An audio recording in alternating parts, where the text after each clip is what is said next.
Så det bliver spændende at se, hvad de kan præsentere. Og hvad Cubase 6 kommer med af nye ting. Yes. I'll leave a word to our product specialist and star demonstrator, Luca. Thank you very much. So, good evening, ladies and gentlemen. Thank you for coming. Excuse my English, but unfortunately I don't speak Danish. I will try to make myself understandable. So, tonight we are here to present new version of Cubase. Cubase 6 is our flagship software. So, I'm going to show you a bit some of the new features we've got in the software. So if you want, there are Cubase 6 demos just here. So you just have these DVDs. You need one of our Steinberg keys to be able to run this 30 days demo. So if you've got an older version or Cubase Essential or whatever, you can still put your license on this key and test Cubase 6 without limitation for 30 days. So it's quite a good thing. If you got any questions, please do ask them. I'm here for this, and I will start now showing some of these features. So first of all, for Mac users, we've got support for 64 bits. We had support for 64 bits in Cubase 5, but only for Windows. Now we've got this support for Mac users as well. So it's just really simple. We don't need to install a new version or anything. We just go in our application folders, find our Cubase 6 application, get info, and we will see here that we've got a little option that is ticked to open the Cubase in 32-bit mode. If we want to open it in 64-bit mode, we just untick this little option and Cubase will automatically open 64-bit mode. So we don't need to install another version or anything like that. So yeah, on the application folder, you just right click on Cubase 6, get info, and you've got the option. It's just for default is ticked in 32-bit mode. You just untick it if you want 64-bit. So one other of the features that is quite important to notice is that we include now in the DVD of installation of Cubase, we include a series of videos, tutorial videos, that help us out from basic level to a bit more advanced level of the main feature that we got in Cubase. So it's quite interesting. We can start off by watching this video and see a bit new features and how to use them. It's quite well explained. Apart from that, we also have a YouTube channel where we can check a lot of new videos of new products of Cubase or other products as well. So as well our synthesizers, whatever. So check it out on YouTube. We've got a YouTube channel as well. So I'm gonna start to show what we've got as new scenes and new effects. So for those of you that did use Cubase 5 already, they would know Loop Mash. Loop Mash was an instrument that we created with Cubase 5, and it's quite an interesting instrument that allows us to work with the loops and modify a bit the content of the loops, keeping a same groove, etc. So I'm going to show you a bit how we can use this instrument. Basically in Cubase 6 we did a version number 2 of Loop Mash. There is a bit of difference to the first version. Those who have used the first version know that it was a bit difficult to control the output of the instrument, in the sense that we could play around with the loops, but it was very difficult to have an idea and make it happen really. So with Loop Mash 2 we added some extra option that allows us to have a bit more fine-tuning of the instrument and have a bit more control on the actual end result. So we just create an instrument track, we go on synthesizer and Loop Mash, and we can see it here. So interface, first thing, doesn't seem that it changed a lot. One of the first things that we can notice is that we have now 24 scenes. Initially I think we only had 12 scenes, so half of them. So it allows us to store a bit more scenes with these settings, loops, etc. And as well, the way we've got it set up, it is now set up as if it was a MIDI keyboard. So we would have white notes on the bottom, black notes on the top. Now I'll show you why, for those of you that don't know the instrument. And we've got a new important feature here, performance control, that allows us to use some type of effects on the composition on loop mash. It is quite interesting, especially because these effects can be activated as well with our MIDI keyboard. So we can use this instrument quite easily in live mode, in a live situation, where we change the synth with one of the octaves and activate some of the effects with the upper octave. So it's quite interesting because it's always keeping in sync, so it never goes out of sync, it's always in sync with our project, so we can use it in a live situation without losing the timing or the pattern. So I'm gonna open one of these preset that we've got, like all of the instruments that we got in Cubase or effects come included with a lot of presets. So if we don't have many ideas at the beginning to start with, we can start with one of the presets. They're all quite nice. So I'm going to show you this one.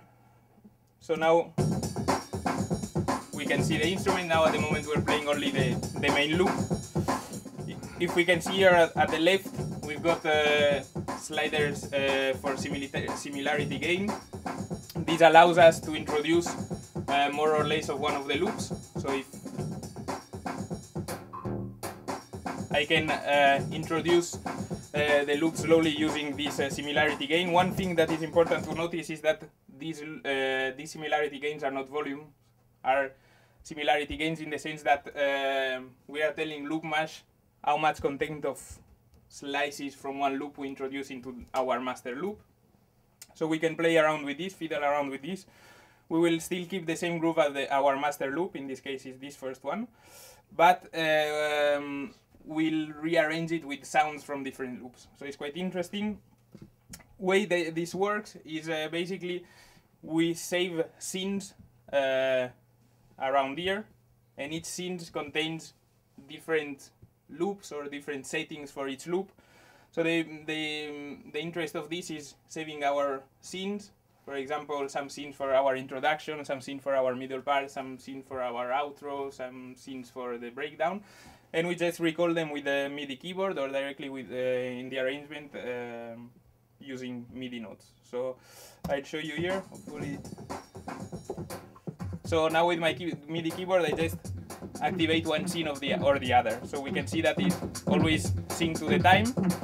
I just need to give them the signal where to change from a certain scene. So this same thing I'm doing now directly with the MIDI keyboard, I can do it from my arrangement. So just drawing the notes related to the scene. So this first scene would be C0. This would be D0, E0, etc. So we can just play around with these loops, and we see that it's always well synced together. Once we've done the work of organizing our scenes, we can start using the performance controls. Performance controls are quite nice, so I'll show you quickly how to use them. So we've got stutter effect, loop,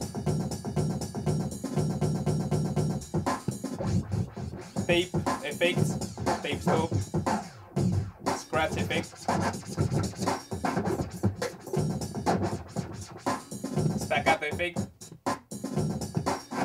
reverse, mute, or rewind.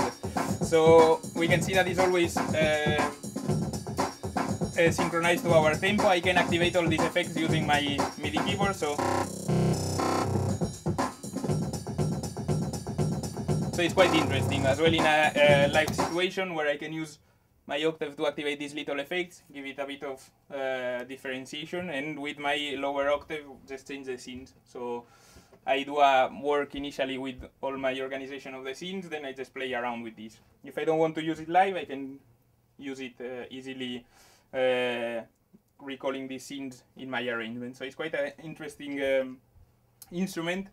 One of the interesting things that we introduce now with the performance control is that this performance control that I'm now using generally for the whole instrument, I can use them for specific slices of specific loops. So for example, I can check the sounds of each slice just by clicking on it. And for example, I would want to add a certain type of effect, but only to a determinate slice of this determinate loop. So I can right click on it, and now I can see that I've got all my list of effects, and I can, for example, apply a reverse only on this determinate slice. So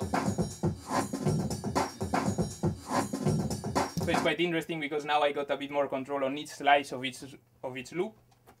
Apart from that, I can as well move around the slices of different loops in different tracks of the loop mesh. So now, for example, I can move this here if I want, and I'll have a little bit of the slice of the first loop in another track. So it can be interesting because I can do composition as well, gathering various slices from various loops and do a new track made of these slices. So apart from that, we've got some little changes in the preferences of the instrument. One interesting part is the similarity method. In Loop Mesh 1, we had the similarity method that was imposed by the actual instrument, so we couldn't have control about this. And now we are allowed to choose the similarity method that we're going to use, so standard, relative, or harmonic. So it gives, again, a bit more control.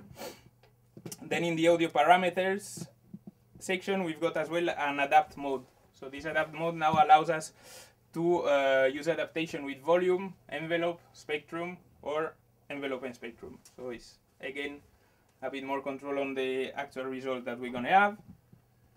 Apart from that, not much change. We've got sort of the same option as in the older loop mesh. So we've got a transpose for each channel. So if we are using something that is not rhythmic, for example, a piano loop, and it doesn't go on the same key as the rest of my project, I can transpose it so that it stays at the same key. We've got volumes for each of these tracks, these loops. If I'm not using Loop Mesh as a multi-track, multi-output mode, well, I can use it as a stereo mode and just mix the various levels of each loop with using this volumes control. So I suppose about Loop Mesh is about it. There is a very interesting instrument because when we start playing around and actually seeing what the option does, it's very interesting. It's very interesting and it's very new in the concept. So I'll show you now some of the one of the main new effects that we've added in Cubase 6. Many people asked for a good simulator of amplifier. So we added one. I'm gonna show you with some guitar sounds from my media bay, and we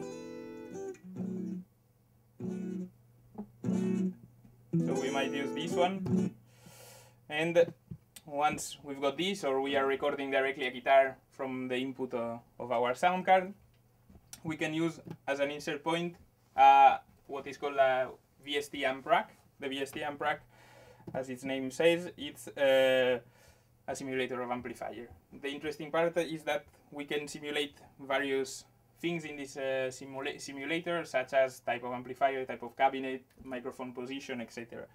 So if we go in our distortion, the last one is the VST amp rack. So we just insert it, and we'll see the look is very similar to actual amplifier. So we've got some tabs here at the top. These tabs are where I control each of the parts of this effect. So first part is the pre-effects, so what we would put before actually entering into the amplifier. So what I always use is, for example, a compressor. Looks like a real pedal, so we've got the activate button, and then we've got the intensity of the compressor, so we can modify this intensity. And we can add as many pre-effects as we want. We can do a chain of effect that we will add before entering the actual amplifier. Once we did this, we can pass to our amplifier choice. So we've got 7 types of amplifier we can choose from, and we can choose not to use any amplifier. So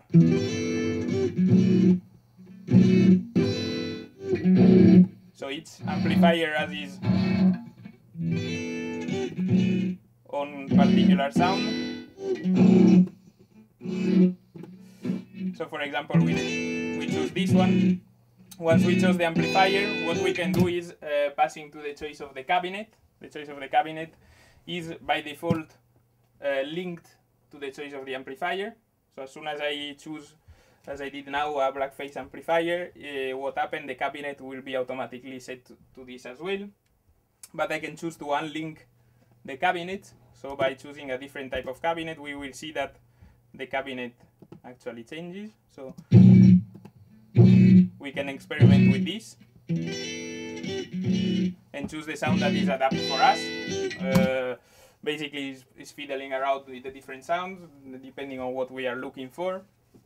And once we did the choice of our pre-effects, amplifier, and cabinet, we can pass to the choice of post-effect. So what we're inserting after the actual amplifier. So we go on the post-effect tab. Again, we have a similar interface as the pre-effect tab. We just choose a determinate effect that we want to insert. Delay, for example. We activate it, and now we will have our delay here, and we can add as many effects as we want, so to have a chain of post-effect. Interesting thing about Cubase 6 in general is that now, if you ever use the quick controls part on the inspector of the track, we've got some new features on that as well. Basically, the quick controls are parameters that we often use in a track, so that we want to automate or fiddle around quite often. So we don't want to be looking for this parameter every time we need to automate them or whatever. We would like to have them available quickly. So that's why we call them quick controls. We can just choose the controls that we want to use more often. So basically, we can use any parameter of the channel, such as volume, panoramics, send effects, etc. Plus, we can use any parameter of the insert point that we've got inserted in this channel, or any parameter of a synthesizer, say, that we've got in that determinate channel. So what we had to do every time to set our quick controls before is looking for the parameter, and sometimes it can be a bit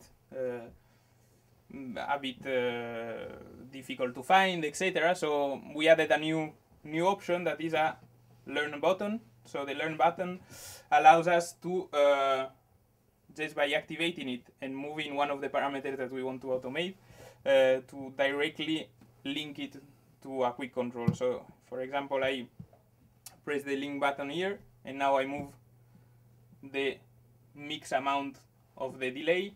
It will automatically be selected as a parameter in my quick control. So now I could add it to my controller, for example. Now I'm using the CI2 Plus. I can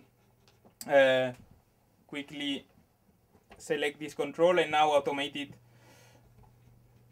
using my controller. So it's quite an easy way to do things. It's quite interesting. So you can now automate this parameter quite easily.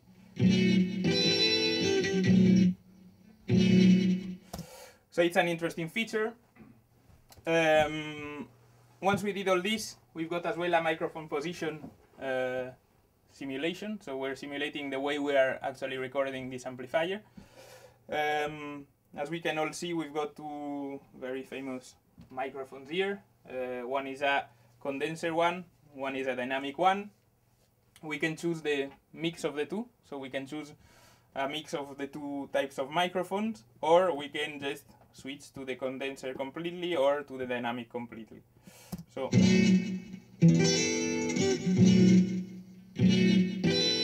again, we can see the difference in sound of the two microphones. And apart from that, we can also choose the position of the microphone. So if we want it in line with the speaker of the amplifier, and if we want it very near to the amplifier or very far away, so we can just play around with the position here. So in line with the actual speaker, not in line, or very far away. And we can quickly notice the difference of resulting sound. So it's quite interesting, this these controls, because it allows us to fine-tune really the sound that we get on the guitar. And apart from that, we've got a master section with our equalizer. And if we are actually recording a real guitar, we've got it plugged in our sound card, we can use as well a tuner to tune our guitar. And obviously we've got here a master level that allows us to modify the volume of the resulting output. We can see 6 controls here: gain, bass, middle, treble, presence, and master. So we can quickly access these parameters that we probably will use quite a lot. Once we did all our choices on amplifiers, effects, etc., we can visually close the amplifier and just visualize these quick controls. And if we go with the mouse on top of it, on the left part, we see a little button that appears. And if I click on it, I can quickly visualize what I've got in pre-effects. And same thing, if I go here, I can quickly visualize what I've got in post-effects. And here I can see the type of amplifier and type of cabinet that I'm using. As we can see, I've got a little button as well of linking or unlinking amplifier and cabinet choice. So I can sort of modify this as well in a closed in the closed amplifier. As I said before, we've got quite a few presets that comes with every effect or every instrument that we supply in Cubase 6. So if we don't want to fiddle around with new effects, etc., we can use one of these presets. So this is quite an interesting effect. It sounds quite good and is a very stable effect, so very easy to use, and it's quite interesting to have it introduced now in Cubase 6. So if you don't have any question about anything I said until now, I'm going to pass to show some new feature about recording this time. So any question until now? No? Okay. So I'm going to open a new project. I'm going to start this. So is in the new Cubase 6, we introduced a new way of visualizing the comping. So comping is when we record various takes. So we're in the studio, with a musician, and we are recording various takes of this musician, a guitarist, drummer, whatever. So for example, we're in a loop, and our guitarist is recording his parts over and over until he's happy with the result. So the interesting thing that the engineer and the musician want to do is being able to sort these takes out, choose the best parts, join them together, and have a final result. So what I did here is I wasn't going to record a real instrument here, so I simulated a recording of a drummer by using a Groove Agent 1, which is our drum sampler. Routed the output of this sampler directly to an audio track, so we're simulating an actual drummer playing. So I can show you a bit how this comping feature works. So I've got the loop activated here, so now I'm going to start recording, and I let it go for some takes. I'm going to modify from the beat designer the actual sonic results, so that we can choose afterwards what are the best parts or not. So I can just go here, start recording. So at the moment I haven't got the button of the lanes activated, so once it gets here we're not going to see anything, but it's actually storing all the takes that I'm recording. So now I could modify this as if it was the drummer actually doing some variations.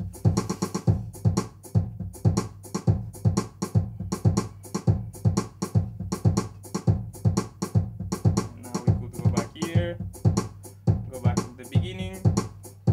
So imagine now I'm actually recording a real drummer. So the drummer says, okay, I'm happy with the result. Okay, I stop the recording, and now I want to be able to choose between these takes and choose the best parts of each take. So first thing I need to do is activate the lanes button, and as soon as I do this, I will have some extra tracks that are added after my main track, let's say. These are basically the takes that I've just recorded. So I'm gonna deactivate this, and now we can see that I've got these various takes, and the one that is gonna be activated is the one the last take that I just took. So this is because of the method of recording here that I choose, but now I've got some degree of choice that I can do with this take. So either I can say, or the musician can say, okay, for me the best take, it was the take 1, so I want to just keep take 1. So what I need to do is just clicking on take 1, and we'll have take 1, okay?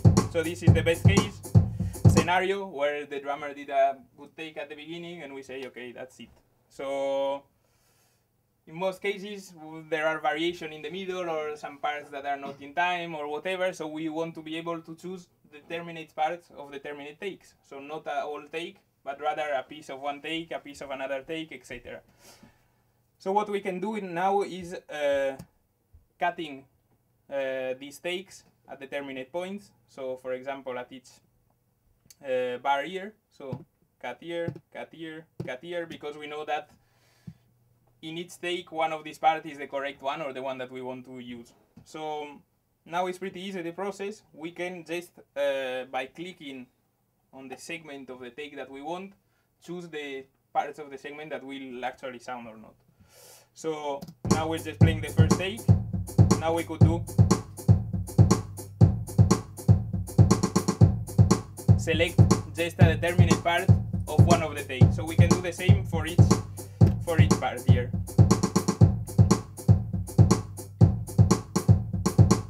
So now I can easily detect the parts that I want to use, the parts that I want to eliminate, and you can see that it's a pretty easy process. Cut out when I see the parts are the parts that I want to use, and just with the mouse select them. So it's a really quick way of working. In Cubase 5 we had a comping method, obviously, but it was a bit more hectic to use because the parts were really small. We didn't really have sub tracks as we have here. So as we can see now, it's just a question of cut and select, and basically the work is over. So it's an option that helps a lot, well, the engineering or the musician, and it allows us to fiddle around with each of these parts and do a composition of our parts of our takes, hence the name comping. So it's a quite useful feature, an old feature that was present in the previous version, but now we made it much better and much more straightforward to use. So this is one of the good new features in recording in Cubase 6. So same thing if we are not recording in a loop as I did now, and we're recording on the same tracks, and then we go back with the transport bar at the beginning, it will do the same thing. So keep every take that we record over and over. So no limitation, we can record as many takes as we want. And once this is done, just close the lanes button, and there we've got the composition. So it's pretty clean, so we don't have to work in the arrangement with this open all the time. Just close the lanes, and our result comes out pretty clean. We can now fiddle around with this and do our final composition. So quite a useful tool for recording, and I'm gonna pass and show some other of the features in recording that we added in Cubase. One of the things that they asked us the most,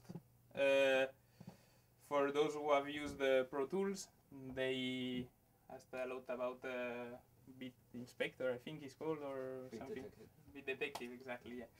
So the Bit Detective is something that we didn't really have in Cubase, and now we added some important features like multi-track quantizing, drum replacement, and features that are really nice to have. And you will see now that the way that we've added it in Cubase are really straightforward to use, so it's nothing complicated. The interface is always quite easy. It's quite easy to get results quickly in Cubase. This is one of the main things about Cubase. Cubase is a program for musicians, and we don't want the musician to be lost in loads of sub-menus and complicated stuff. We want the musician to be able to keep his workflow very smooth and be able to do determinate things quite quickly. So I'll show you here. One of the new features is the multi-track quantizing. So we've got here a typical situation of drum recording. So generally when we record a drum, we will have our multi-miking positions, and we will have our determinate parts like kicks, snares, adds, overheads, ambience, whatever. Basically, we imagine a situation where we went into a studio. Unfortunately, no musician is perfect, so there will be an error introduced. So maybe our drummer is not so good as he could be, and he didn't record exactly at the good time. So at some point, he goes a bit out of time, and we don't want to be spending another session in the studio. We don't want to re-record everything, replace all the mics, etc. We are sort of happy enough with the result, but there are some little parts that we don't like. We want to quantize these events so that our drums are well in place, are well recorded, well in time. Basically, if we're talking about simple situation where we do records only kick, snare, or some elements, which is not generally never the case, we could do this manually. It could take a long time, but especially if we're talking about a multi-miking situation like this one, it would be pretty long, a pretty long job to cut every one of these events, quantize them, etc. So we will see how we can do this quickly in Cubase. Basically, we want to quantize our events following kick, snare, and adds. So it's the tracks that I've got colored here, snare, and adds. So first thing that we need to do, we need to tell Cubase where are every hit of these elements. So where are all the hits of the kick, where are all the hits of the snare, where are all the hits of the adds. So we can start from the kick, double click, we get our sample editor opens up. We get to see our kicks here. So we want to tell the sample editor where each one of these hits are placed. So basically we use the hit points feature. Hit points feature was a feature that was present already in previous version of Cubase, obviously. One of the things that changed in this hit point tab is the way we detect the threshold. So the way the hit points appears on our sample editor. Previously in Cubase, if we move this threshold slider, hit points suddenly appeared from nowhere, so we didn't really know what was happening. One of the new things is that now when we move the threshold slider, two horizontal lines will appear on my sample editor. These horizontal lines are basically the threshold after which we stop detecting an hit point.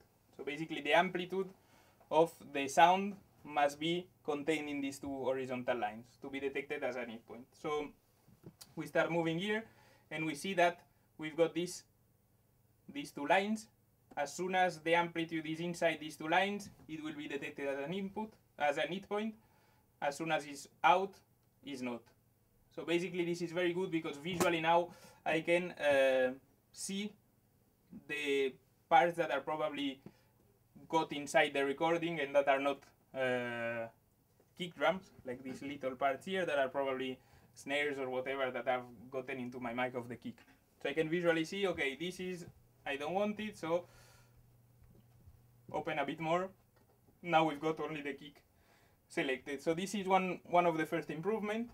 It's quite nice as well. The algorithm that detects the kicks has changed, so it's much more precise and allows us to rapidly detect our hits. So once we did this, we can quickly pass to our next track. So we've got the snare track. Same thing here, we can see that there are little parts that are obviously not snares. So again, with the threshold, if we are there, it will detect it. We pass that level, amplitude, and we've got our snare selected. So now our Cubase knows exactly where our kicks stand and know where our snare stands. So we want to do the same with the adds. This time is a bit more regular, so we can use the automatic detection and filter it by 1/8. As we can see here, in the adds microphone, it's probably very easy to get some parts from other pieces of drum kit that gets into our mics. Like for example, here we can see that there is some irregularity. Might be the adds, might not be. Obviously, I already know it's not. We can go here and listen to it. So this, we can obviously see that are parts of the snare that got into my adds microphone. So I don't want my Cubase to detect it. I just go here and eliminate these parts so that we've got our adds nice and clean. And that's it. So once I've got this done, I'm gonna play this one time so we can listen that it's more or less perfectly synced to the click, but sometimes the drummer goes a bit out. It's nothing too obvious, but it's still not perfect. So we have a listen, and it's not too bad, but there are some points where there's a bit of difficulty.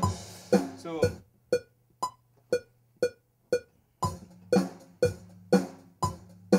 it's not exactly what I want.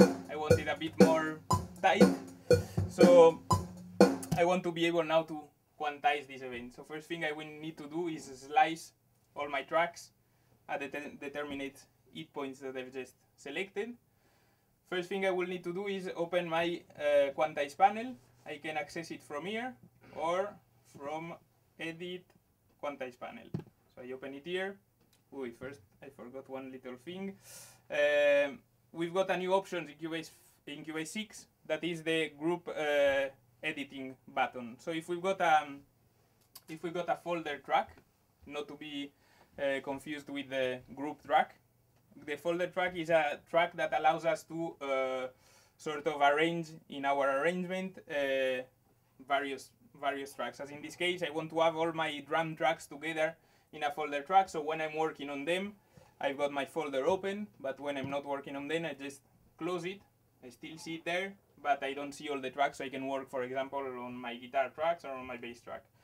So this new button that allows us to edit in group, basically by activating it, it allows me to treat all elements inside this folder as a block, okay? So as a block of elements, and each addition that I apply to one of these elements will be applied to all elements. So for example, I can do fade outs, will be applied to all of the tracks. I can modify the amplitude, I will modify all the amplitudes. I can do a fade in, modify all fade in. Obviously I can cut, and it will cut all the tracks. And obviously by moving as well, I will move the whole block. So this is an important part. I want to be able to slice these tracks all at the same places. So I want to slice all this block of tracks. So I need to get this option activated. So I need to get this group editing option activated. One very interesting feature is that if I don't have the folder track already created, so I've got my drum tracks created, and I want now to do the quantizing and slices, etc. I don't have to go in project, add track, folder track, move all my tracks. I can just, by selecting the tracks I want, right click, there is a new option that says move selected tracks to new folder. So automatically creates a new folder and place my tracks, the selected tracks inside. In this case I've got it already done, so I don't need to do it. What I want to do now is slice and quantize. So again, I'll open the panel. This time we can see that there is a new little part that opens here. This is basically the rules for slicing these events. Basically I need to give some priority for the hit points of one track or the other. So in this case only the tracks of kick, snare and adds appear here, because it's the ones where I did detect hit points, and I need to give it a certain priority. So in most cases I want maximum priority for the kick, a bit less for the snare, and minimum priority for the ads. We can directly see visually that here we have a return of where every tag is going to be sliced, and we can see that by changing the priority of each of these tracks, I will have a change visually. So if I move here, we can sort of see, I don't know if in the projector we can see it well, but we can see that visually we can sort of see where the slices will sit. So I'm happy with the result, more or less I can see visually that seems to be good. So I can now slice these events, so slice them, and automatically I see that every part is sliced where I told them to. So quite interesting because it's only with a one action. So just pressing this button, I can now slice all of my tracks and have them select exactly where I want. Next step is basically quantize them to a determinate grid that I will define. So I pass to my second part, and here I can see that I've got a quantizing menu with all classic types of quantize, 116, 18, whatever, and as you can see here, I can as well extract from an audio file slices of another audio file and use it as quantizing rule. So if I change the quantizing, I can see that automatically I see a visual change here. So if I put it like this, or 128, I can see that visually I can rapidly see what is going to happen, where these parts are going to be placed. So it gives me several options. I'm not going to go through all of them. One of the options is a percentage of swing, so we can introduce a sort of swing in the drum pattern. And one other important feature is the iterative quantize. So we can activate this or not. If we activate it, we can see a little number appearing. Now it's at 60%. Basically, this is to humanize the result. Maybe we don't want the drums to sound exactly at 116 because it sounds like a drum machine or whatever. It sounds a bit mechanic. So we want to introduce a sort of error, and this error is defined as a percentage. So if I say 60%, for instance, there's going to be quantization, but there's going to be an error of 60%. So all the slices will not be exactly placed at the quantizing grid, but there will be a 60% error. So I'll take it out now, and we just now have to press the quantize button, and we'll see that everything has moved. And by moving these events to quantize them, we will see that there's something happening. This will happen. There's going to be spaces that are created and overlappings. So these spaces and overlapping might create audible artifacts. So we will hear maybe spaces inside. It's something that is not very pleasing to the ear, so it sounds a bit too cut. And that's why within the quantize panel we also added an option to apply crossfades in between all of these changes, cuts, etc. So we can see here that we've got a crossfade button. Again, it's pretty easy. Just click on crossfade, and automatically we will create a crossfade in between all of these changes with a one only action. So we can see now that if we zoom in, we've got all of our crossfade well set for us. So no pain, no job of 3 hours time, just one action, bam, and we've got all our crossfade applied. What happens if I'm not happy with the crossfades? I want to move them a bit left or right. I've got this as well. I've got an option that I can move my crossfades a bit to the left, a bit to the right, just define the length. What if I'm still not happy and I want to modify the crossfader curve? Of course, we supply this as well. So we can open our editor, got a crossfade editor. Now we can change the curve of the crossfades. We can use presets, use various parameters to apply our crossfade, and this will be applied to all of the crossfades that I just created. So again, pretty straightforward, pretty quickly to do, and very effective. Very effective.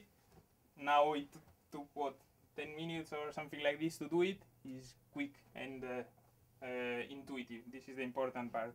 We're not spending hours doing work, a job that we don't want to do. We want to spend time doing music.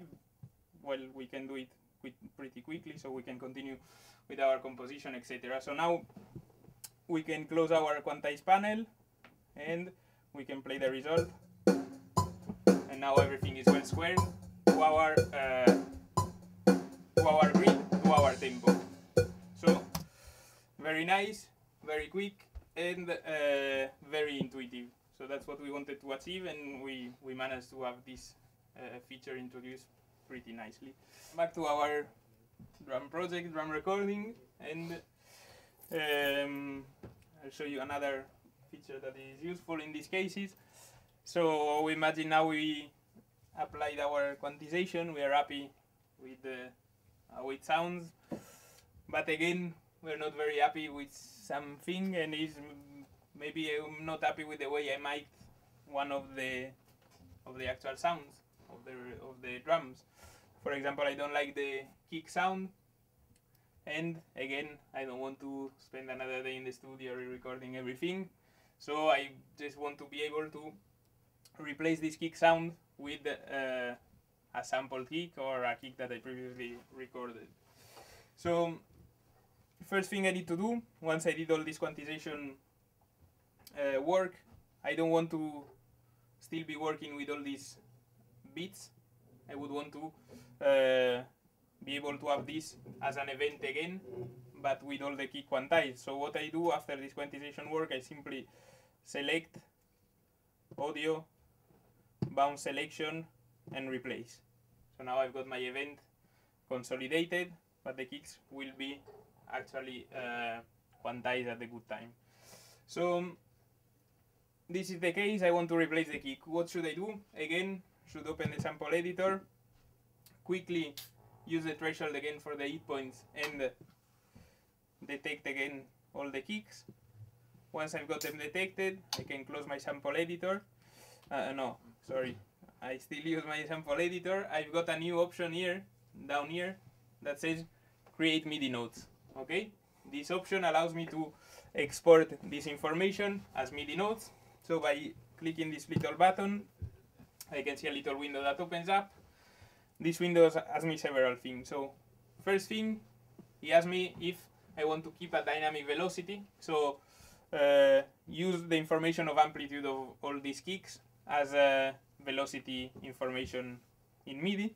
So I can keep this as a dynamic velocity, or I can use a fixed velocity. So just once I selected this, I'm now able to modify the velocity I want to use. So the same velocity for every note. So 100 for example, or 127, whatever. In this case I'm going to use the dynamic velocity. I need to choose a pitch, the pitch of the note that will represent this hit of the kick, and the length of the note. The length of the note, in this case I will use 1/8. And once I did all this, I need to choose a destination. So I've got 3 possible destinations, either in the next selected track, either I create a new MIDI track and I translate this information in this track, either I copy this information in the project clipboard. So in this case I use a new MIDI track, just say OK, and as quickly as it said, I've got my MIDI track representing all the kicks with these various velocities. So basically now it's a really quick job. I can again use my drum sampler, which is very nice. It's the Groove Agent 1. Open it up. Open my inspector here. Oops. Now I could either, I know the note I've exported, it was a C1, so this little pad here. So I can either now open my media bay, choose the kick sound I wanted, or I can use one of the sets that I've got here. So for example the brush hit, and double click, and now I will have in the note C1 a kick note. So now just move this MIDI information to the Groove Agent 1 track, get rid of this MIDI track, mute my kick, and now I've just replaced what was the recorded kick with my sample kick that I just put on the Groove Agent 1. So we can see again, really easy job. And now I just replaced one sound with the other. So I wasn't happy with the recording, I just can modify it and use a new type of sound. Pretty quickly as well, I can do it with any of these tracks. So I can just do the same thing with the snare, bounce it, select the snares with the 8 points, replace it with a MIDI note, and use my Groove Agent 1. I could actually, if I wanted, I could replace the whole recording with sample drums. So it's quite an interesting option, and quite quick to do again, that allows me to do this. More or less this with the drumming parts. So I will pass and explain one very important new feature. I will open an empty project. Again, we're talking about a recording I've done. I did all of my recording with a musician I could use, but I want now to add a part of music that I cannot actually neither play or have a musician that will play it. So for example, a violin section or a brass section that I want to add in my composition, but I don't have any musician to actually do it. So I want to use a symphonic library to add this part on top of my recording. So use MIDI to add these extra sounds. Problem is that when I import my audio tracks in Cubase, there is always an error introduced. There is always little changes in tempo. These little changes in tempo will affect obviously the MIDI that is linked to it. So the MIDI will not all the time be precisely linked with the actual tempo of the audio. So I'll show you an example here. I'll import an audio file and I'll show you what happens. So by importing this audio file, Cubase obviously what it does is detects a general tempo for this file. So basically it does a sort of average of the whole file and tells me what is the tempo that this file has, in order, for example, to use the musical mode so that it's always sticking with my tempo of the project. So we can see here that the tempo that is detected is 119.98, so roughly 120. But if I activate my click track here, we will see that it actually doesn't correspond at all with what's happening. So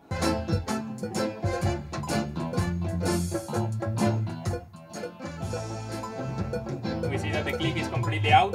So basically if I added a MIDI part now, it would be a complete mess. So what can I do? Well, now in Cubase 6 I've got a fantastic option. It's one of the things I like the best of Cubase 6, and this in project I've got this new tempo detection feature. So I select the file I want to detect the tempo of and just open this little window,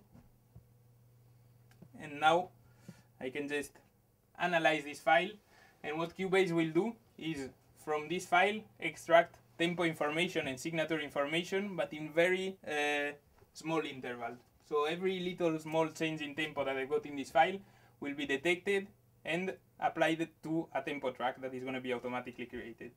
So this is very, very useful feature. So if I go analyze, we start analyzing my file and automatically extract tempo and signature tracks. And once this is done, obviously the project in Cubase will follow this tempo track. Therefore, every time I add MIDI parts, these MIDI parts will be completely in sync with the tempo of my file. So we can see now that I've got all these little intervals, and each one of these little points is a change in tempo, so a new tempo. And I'll take out the click for the moment. If I do play, we can see here that the tempo is now constantly changing to adapt itself to the audio file. And now we will see that I activate audio, the click track, and amazingly, the click will be now completely synchronized with the audio file. So.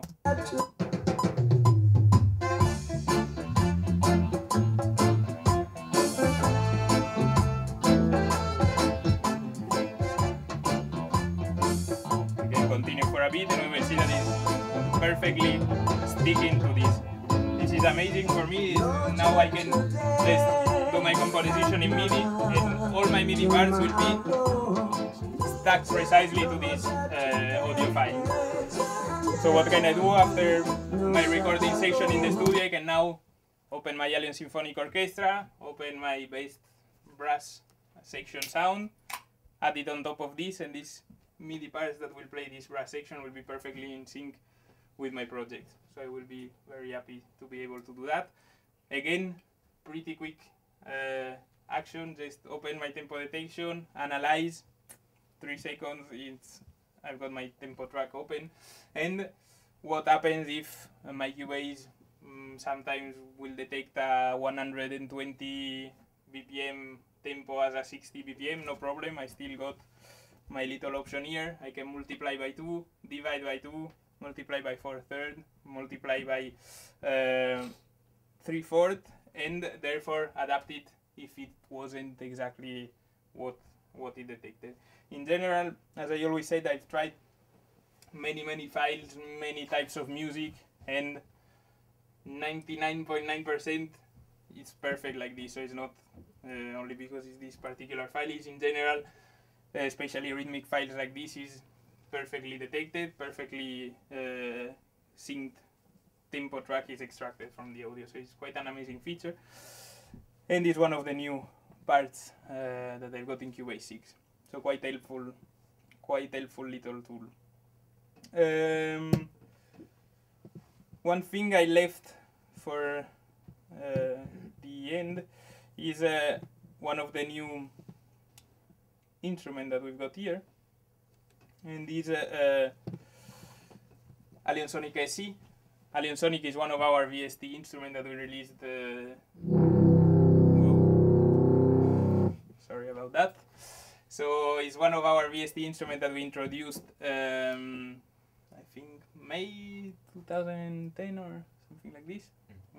So Alien Sonic is one of these very strong and powerful VST instrument. Now with Alien Sonic SC we introduced a reduced version of Alien Sonic in Cubase 6, and it's actually replacing what was Alien 1 in Cubase 5, and is a much more powerful tool to use in Cubase, and it allows us first of all to have all the library of Alien 1 plus our new library, and it's a much more complex instrument. So we'll have a look at this.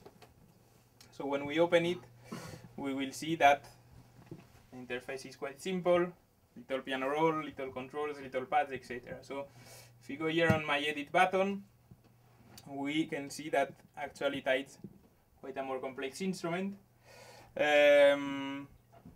First thing that we can see, here on the left, we've got 16 slots. Each one of these slots allows us to load an instrument or a sound, as you wish. And simply by clicking here, we can see that we get a little media bay opening. So we've got a big library where we can choose our sound from. We can filter this as in the media bay, so type of instrument, type of music, type of character, key, whatever. So we can choose our sound, and we can load, as I said, up to 16 sounds on each of these slots that we get here. And once we did this, we can have a look at the rest of the interface. The first thing, first part that we've got is the edit part. So we can edit a bit the sound. In Alien Sonic, this part, the Alien Sonic, the full version, is much more complex.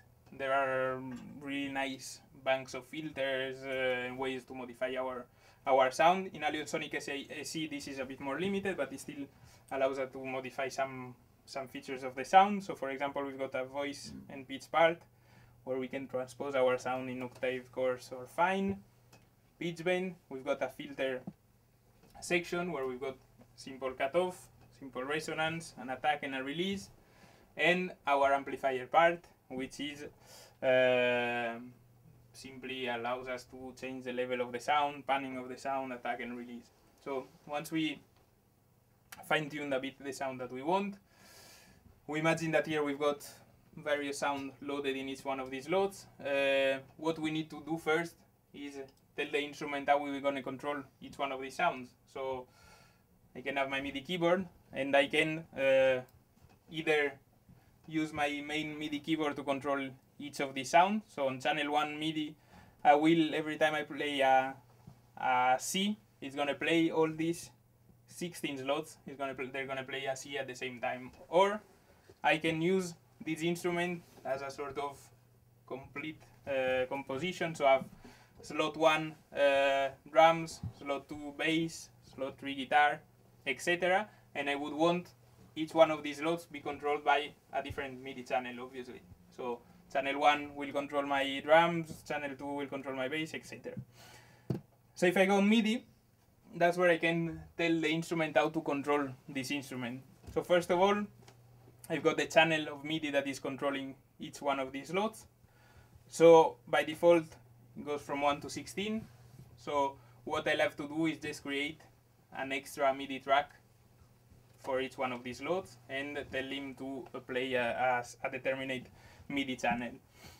Otherwise, I could use the same MIDI channel for 2 different sounds and tell him, okay, I want to play instrument 1 with the lower octaves, and I want to play instrument 2 with the upper octave. So I can do that, obviously. I can just choose the same MIDI channel and tell Alien Sonic, okay, use this part of the octave to play the first sound, and use this octave to play the second sound. Same thing I can do with up to 16 different channels, so I can use the terminate octave of the terminate parts of my keyboard to control the terminate parts of the Alien Sonic. So it's quite interesting, this way of doing things. Apart from that, again, same situation, I'm using the same channel of MIDI, and I want to filter it out by velocity. So I want to tell him, okay, when I play C, between 0 and 64 of velocity, I play sound number 1.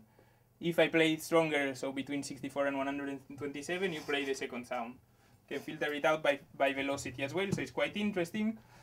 So once I did this part, so tell the instrument and Cubase how I will control this instrument, these various sounds, I can go into the mix part.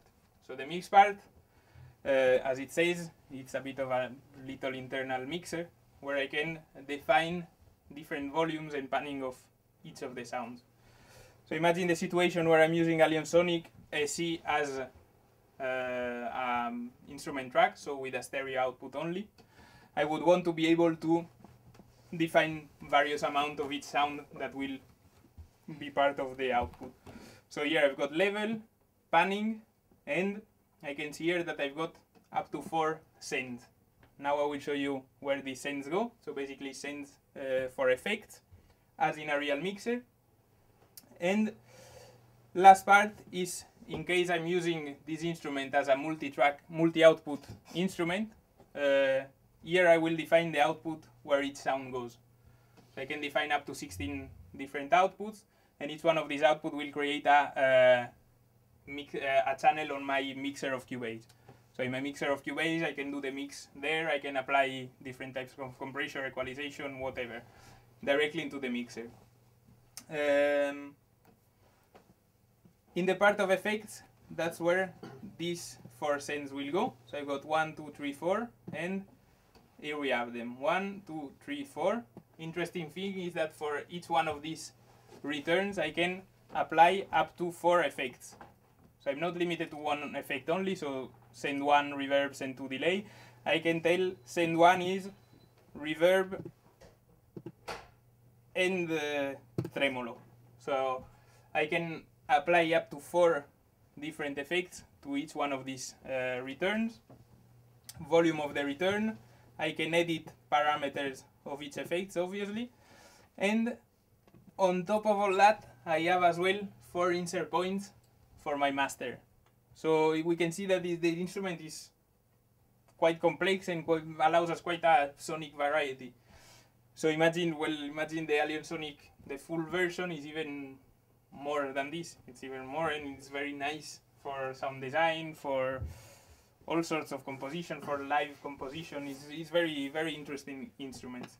And it allows us to play around with sounds, effects, volumes, all in one only instance of this instrument. So quite interesting.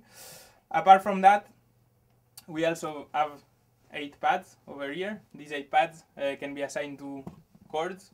So imagine I'm not a great piano player and I want to be able to play sequences of chords, but I'm not very good. So I can apply for each one of these pads a different chord and just recall it with a pad. And much more easier, I can just tap my pads and activate these various chords. I've got 8 quick controls. So these quick controls I can quickly, by right clicking, assign them to a MIDI control. So just telling him learn CC, move my CC control, and I've got this quick control directly assigned to a MIDI control change. So quite an interesting instrument. We've got a little joystick control as well here for filters, etc. As I said, we've got loads of sounds, a big library to choose from, and if we're using this instrument at its full potential, so we're using 16 slots of sound with 4 effects per second, so we're charging it quite a lot. Maybe our CPU is not very happy, so it's taking quite a lot. So what we can also control here in the option tab is the way that our CPU will act. So we can have a balance between disk and RAM. We have a preload of memory, a streaming cache, physical and virtual available memory, maximum voices and maximum CPU, so we can fine-tune the instrument in order for the CPU not to be overloaded.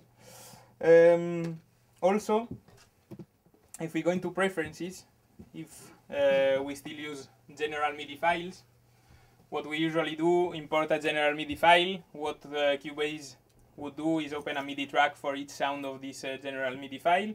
If here in the option of MIDI file, import option, we go into destination, we can tell him what to do when we import a general MIDI file. So usually would be on MIDI tracks. We could tell him to use instrument tracks. In Cubase file we could do this as well. But now we've got the option to open it in Alien Sonic SC multi-timbral. What does it mean? It means that I open a general MIDI file with 16 different sounds instead of opening 16 different tracks. If I've got this option activated, it will open only one instance of Alien Sonic, and each one of these 16 instruments will be applied here in my Alien Sonic. So I will have only instant playing out this general MIDI file. So as well, quite interesting. I will show you one last feature, then if you've got questions, please do ask them. As you know, VST is a protocol that we invented at Steinberg. It's Virtual Studio Technology. We try to continue and develop this standard in order to have it always more compatible with the modern use. So in Cubase 5 we did open this protocol to what is called the VST expression. VST expression was a way of introducing articulation when we are talking about symphonic libraries such as Alien Symphonic Orchestra or Garritan or Vienna, that allows us in our score editor or in our key editor to apply articulation of different instruments directly into my editor, so without having to use key switches and etc. This was already quite a revolution in this protocol, and now with Cubase 6 we introduce a new kind of opening of this protocol, and it's called note expression. As you all know, we are still today in 2011 stuck with the MIDI protocol. We don't know really why, but it's a very old protocol that has its limitations. And one of these limitations is that when we are dealing with changes such as pitch bend curve, etc., we are talking about MIDI channel. So we are limited to sending this information for a MIDI channel. So what happens if I do this? I open my editor, I do a chord, very simple chord. Okay, so here I can have my controller lane to apply certain MIDI changes. So for instance, I use pitch bend and I want to apply a pitch bend curve. What happens? I draw this pitch bend curve. What will happen is that this pitch bend curve will be related to the 3 notes, because we're talking about a MIDI channel, so we can only send this information as a MIDI channel. Therefore, if I wanted to create variations of dynamic, not exactly with pitch bend, but rather with a parameter like volume or panning, and apply a curve of MIDI volume only to these notes of this chord, I couldn't do it, because we're talking about MIDI channel. So for example now, if I go here, this pitch bend curve is being applied at the 3 notes of the chord.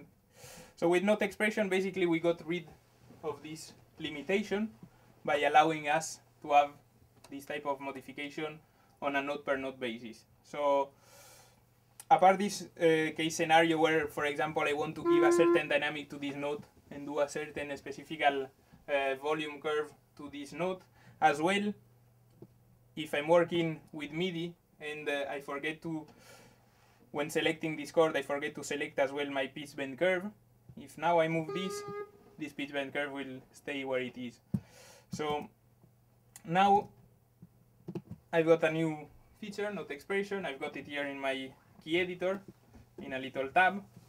So basically now I can choose the parameter I want to modify in here, and now I've got an independent editor for each note. So double click, and now we've got a little window that opens and allows us to modify, in this case, the tuning curve specifically for one note. So we're talking about note by note basis, something that until now we couldn't do unless we used a different track for each note of the chord, which would be a stupidity in reality. So now I can apply this curve, and now we can see that this tuning curve is only specifically for this note. Now I'm using a tuning curve because it's very obvious to the ear, but imagine if we are talking about little volume curves or little tuning curves, we can create much more varied dynamics. If we're a composer, we can, between the VST expression and the note expression, we can now create almost infinite varieties in our composition and give it different types of modification, dynamics, volumes, tuning, etc. And apart from that as well, if I want to apply this to the 3 notes, I just select the 3 notes, can apply this, and now by moving I will still have my curve available here. So as well, if I'm applying various parameters, various different curves, I can have here all my different curves accessible, and therefore modify them as I wish. So it's quite an innovative way of thinking MIDI.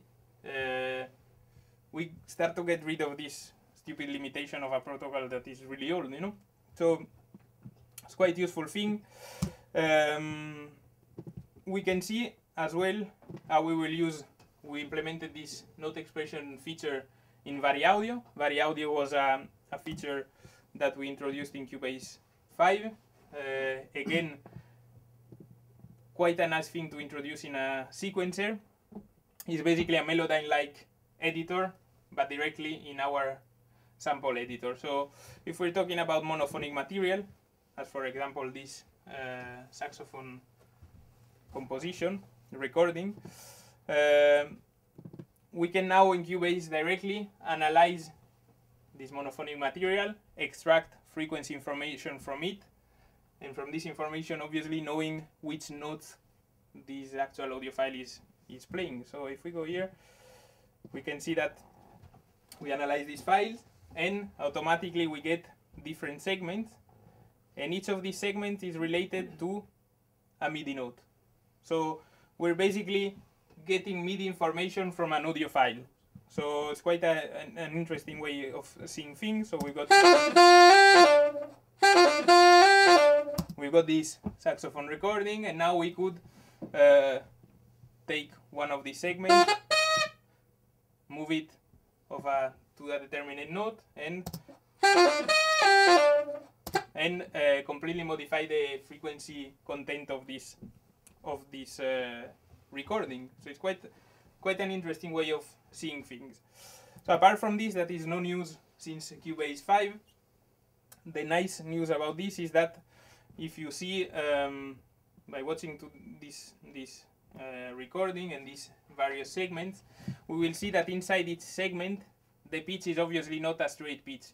Obviously the interest of a real recording of a real saxophone is that the saxophone player is not going to play a perfect 440 Hz A, but there's going to be little variation in frequency. These little variation are these curves. These curves are called micro pitch.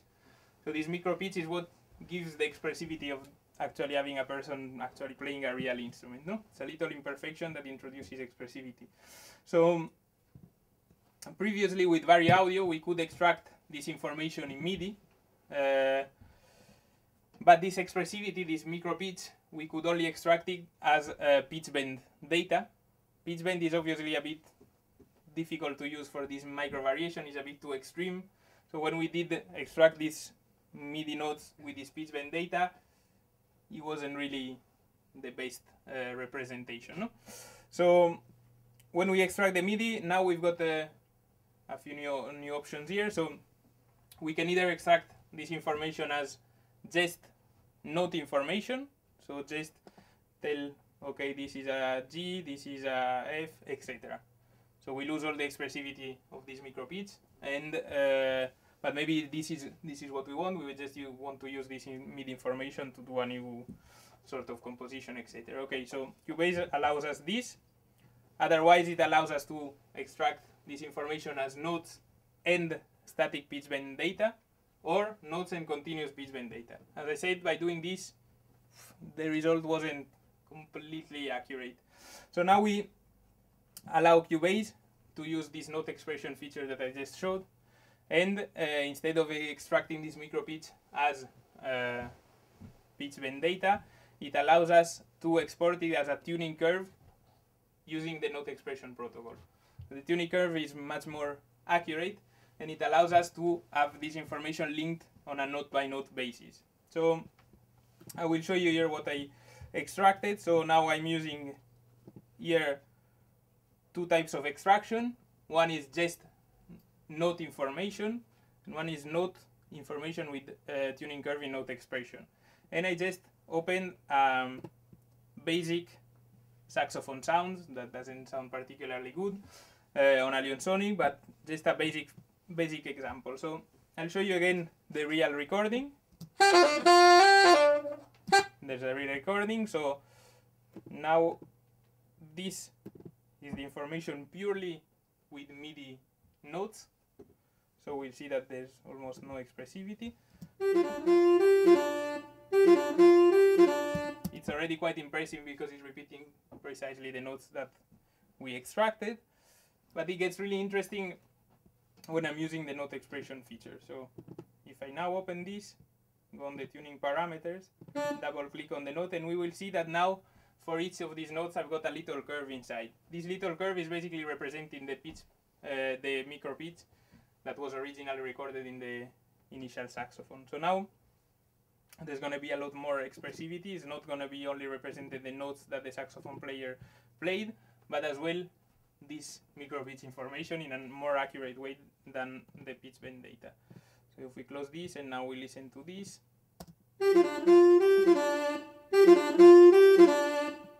we can see that now all these variations of pitch, like the end note, are much better represented. So obviously the only limitation I've got here is the sound that I'm using, the library if I'm using a very accurate library with very accurate sounds of a saxophone, is going to be almost the same as the original one. Yeah. What instruments are compatible to this protocol? At the moment we've got Aarhus C that is already compatible. I'm not sure if we already introduced with the Aarhus Symphonic Orchestra.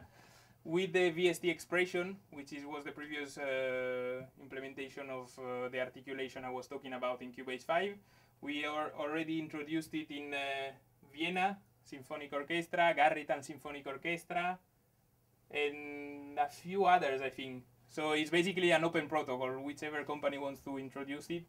Hardware instruments? Hardware instrument, there is a way through of doing it. So learning CC controls, to be honest, I haven't checked it very well, but you see here there is a note expression, and you can convert a note to expression or consolidate note expression overlaps. There is a way through, but I haven't studied it in depth still, but there is a way through. In general, the best way to use it now is using Aarhus C, but slowly we will implement it in third-party companies or even in our instruments. Would it be possible to use like a MIDI mode or something? In theory, yes. In theory, yes, but there are limitations. So over what protocol? MIDI still? Will it be converted to MIDI? I'm not sure. Well, no, because if we're talking about MIDI, it's still limited to the channel. So that's the limitation that we've got. But there is a way through, but I'm not sure now. I'm not gonna. I cannot explain, but I was reading some things, and I know that there is a way through to do this. Obviously, if you still do it with the MIDI channel protocol, it's impossible because we're still limited to sending. But when it's monophonic, like the MIDI mode is, it should be possible. No, because it doesn't matter the audio. We're talking about the control of MIDI. The instrument is still limited to receive on MIDI channels. So the MIDI channel is still limited to a chord. It's going to be sent on a MIDI channel. You know what I mean? It's not a question of monophonic. The question of monophonic is only when we're talking about vari audio. So the way vari audio detects the frequencies. Because, for example, Melodyne allows you to have polyphonic materials and analyze it. In Cubase at the moment, when I'm talking about monophonic, is about the vari audio. So only voices and monophonic instruments. But it's not related to the note expression. So, I don't know, this is roughly it. I hope I didn't bore you too much. And I forgot how we say thank you in Danish. I learned it yesterday, but tak, everyone. And see you next time. Thank you for Sound for allowing this demo here. And hope you all buy Cubase now. Bye bye. Don't forget the trial.